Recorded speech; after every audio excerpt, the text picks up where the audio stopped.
Acrylic and watercolor. Illustrations by me. So I've wanted to do this video for quite some time now. I like mixing different mediums, different things together to get my result. I usually do like a watercolor with an ink or something like that.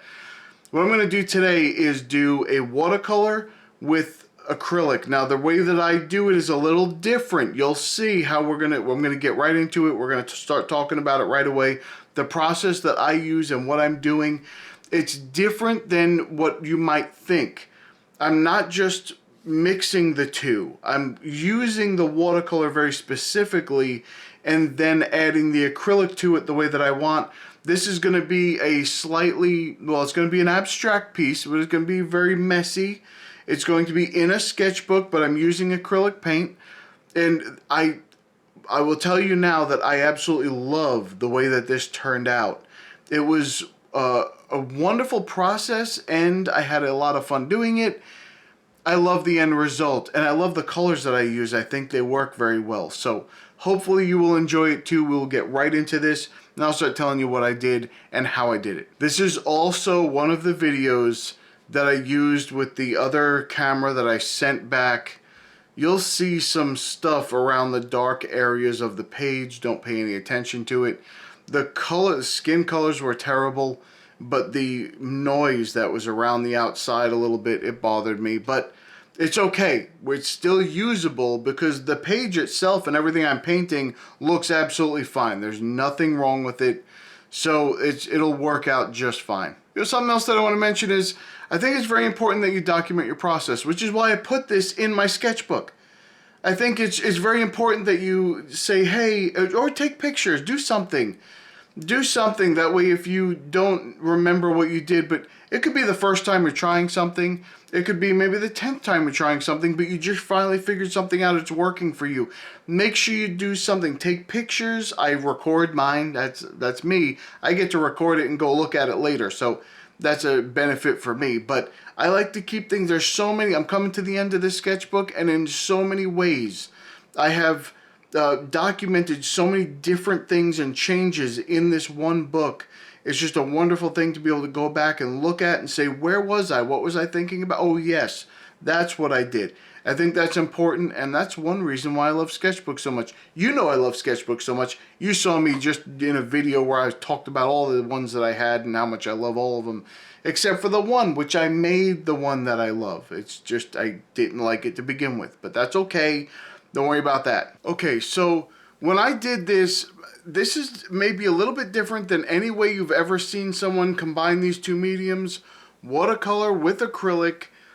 I wanted to take this and do this in a different way. So what I like to do is I fill the page with water, I completely soak it, and I do a wet into wet wash. And really what I'm doing is just trying to figure out the composition with the watercolor. Now I will leave some of the color in the background to cover the page, that's fine.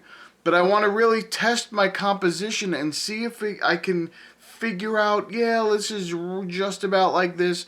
Because I'm going to go over this with acrylic paint, it's not going to matter what the underpainting looks like.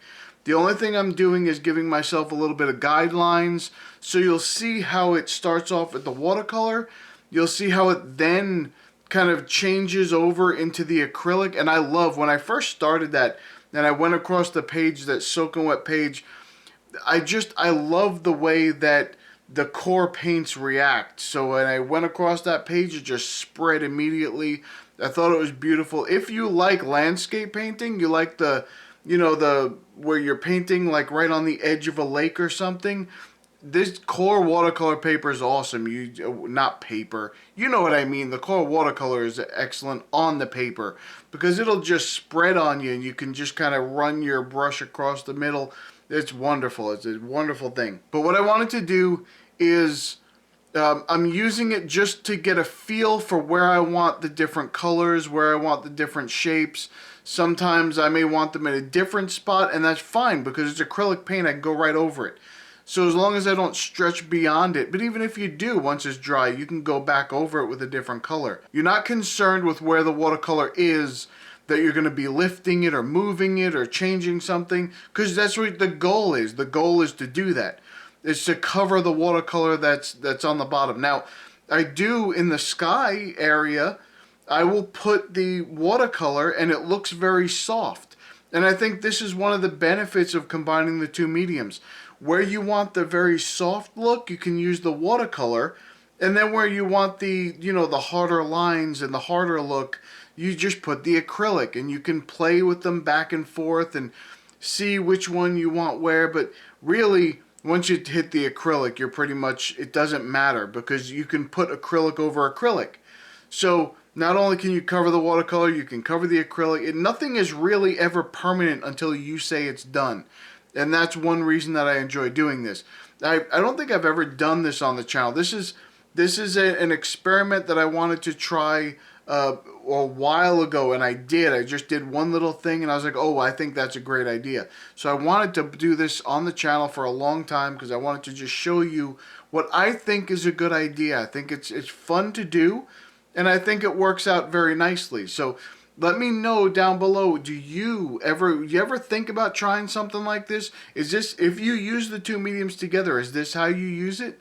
I know there's other ways to use it. You can maybe just add highlights with acrylics or just some of the darker areas with acrylics or something like that. But really, when you just use the acrylic to get the whole scene, I mean the watercolor, to get the whole scene exactly how you want it, then you put in the details with the acrylic. I keep reversing the two, don't I?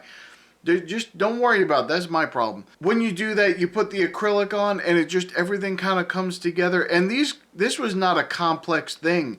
I was trying to do a very loose, a very abstract type of landscape painting.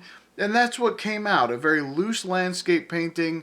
I don't even know what season this is. I'm using like fall colors, but it's a little bit more, it looks like snow a little bit and some reflective. It's just, I really like how this one came out. This is one of the easiest techniques I think that I've tried in a while, and really got where, okay, this is the first time I'm actually doing it on a whole piece. The first time you're seeing it here, and it was easy to do. So if it's something that you have a couple of acrylic paints, you don't really paint with acrylic much, or you don't know what to do with the acrylic paint, and you paint a lot with watercolor, give this a shot. See if you like it. See if it works for you. The worst thing that can happen is it doesn't, and then you don't do it again, or maybe it doesn't work out and you want it to work out and you just keep doing it. That's all up to you. It's all about what you're doing. Don't worry about what anybody else is doing. But I really liked it. I'm going to do some more of these. It's just one more style I get to add to my books. I'm telling you, this book is full of ideas that I've never done before, that they were the first time I've ever done them. And they're in this book, and I absolutely love this book. This is going to be a reference book for me for a long time. I think it's important to have one of those. I think I mentioned it already. I know you take pictures or I record my stuff, but I think it's important to have a book where you experiment in, and then when you figure something out, you get something right in it, you can go back to it and say, okay, this is a documented instance when I did this technique, and here's how it is, and I can go back and thumb through it. I can see, maybe I can get this to work, or maybe I can get that to work, or whatever the case is.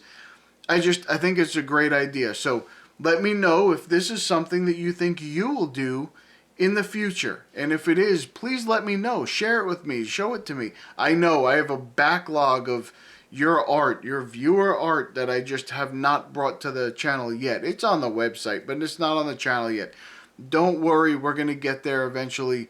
It's just there's so many different things that I had to get done. Now I'm doing videos for me. I have one that I'm still have to do. Maybe more than that. I have a couple that I need to do, but they are not really on a time limit. So I have one that's a little bit more. I need to do that pretty quickly, but I don't know if I'm going to get to do that one first, or I have another one recorded that I recorded with this camera. And the look that you're getting now, I do like the colors. It looks pretty nice. But you see the noise and the dark desk all around it. Anyway, I have one more that I recorded with this camera that I'm going to get to, and I don't know when that's going to come out. I don't know if that's going to come out first or if I'm going to do the other one first. Probably do the other one first because it's a product that we're doing a giveaway with. So I'm probably going to get that done and get that taken care of and get the January giveaway done. Hopefully I can do one a month. I'd love to do that. I said that at the beginning, and all of a sudden it was like Christmas time and everybody started sending me a bunch of crap. And they're like, here, go ahead, give it away, give it away. And I just, like, every other video was a giveaway, which is nice for you. And some people like it and some people don't. But I'm not complaining about that. Some people just, you know, they want to just see like a technique instead of a product. But everything I do is product stuff. I just like to experiment with stuff. I like to look at new stuff. I like to maybe take some old stuff and do some new things with it. So that's just me. I don't know what you like to do, but that's what I like to do. So I also would like to know if you have any plans this year. Do you have any special art plans that you're working on doing something? You want to improve a certain thing, or you want to maybe try a different product or do a different... Let me know. I want to know what your New Year's plans are. I don't do the resolution thing, even though some people say, oh no, it's not a resolution, it's a, I forgot what they call it now. They call it something different now because everybody always has to be something different. Oh no, the resolution, that's old thing. You got to do something new this time. It's like a... I don't know, a promise or so. I don't know what the heck the people do anymore. But what I'm saying is do you have any goals? That's what it really is a goal. I have a goal. I want to accomplish something this year. So here you go. Let me know what you want to do. What do you want to accomplish? What do you want to take over and say, yeah, I'm going to make sure I do this year. Or I'm going to get one of those books. Or I've always wanted to try this kind of art product and I'm going to do that this year or whatever it is. Let me know. And I know some of you have some weird things on your list. I know you do. Look, some of you are weird, and that's fine. They're not in a bad way. Don't think I'm saying that in a bad way. That's most of the people that watch this channel are a little strange. And that's fine. That's how we are. We're proud of it. And so, but just let me know, like, what kind of weird stuff are you into this year? Are you doing something weird? You should share it with your fellow artists. Let them know what you're doing. Maybe they would want to do it too. Maybe one of us would like to do it as well. So you go ahead and let us know. It's fine. You know, that's how we like to do things here. It's weird. And if you like to do something different, you got to take it up with these people right here. This is the brainstorm we had. This is what we're doing. So you got to let them know. You write into them, P.O. Box 4783, 9785 in Claremont, Virginia. Is that a town in Virginia? I don't know. But that's maybe where someone is. I don't know if that's true or not. And then you send it to them. They'll get to me and they'll say, hey, you got to do the videos like this a little better. So you just let them know. Thumb up the video if you're going to try this technique, if you're going to try something with acrylic on top of watercolor. I would love to see it. Please send it to me if you do it, because I want to see if you get a similar result and see how easy it was for you or how hard it was for you or whatever. Just let me know. I'd love to see it. Alright, if you would like to join our community, go to illustrationsbypete.com. You can come in, you can put your own artwork on the site and promote it. You can find some inspiration in the free reference photos. You can just use them however you want in your artwork. You do not need to credit me. Or you can come into the forums and talk to some people and maybe give some advice and maybe find a little bit of information that helps you. So come check us out. Alright, that's about it for me. I'm going to go. I'll see you in the next one.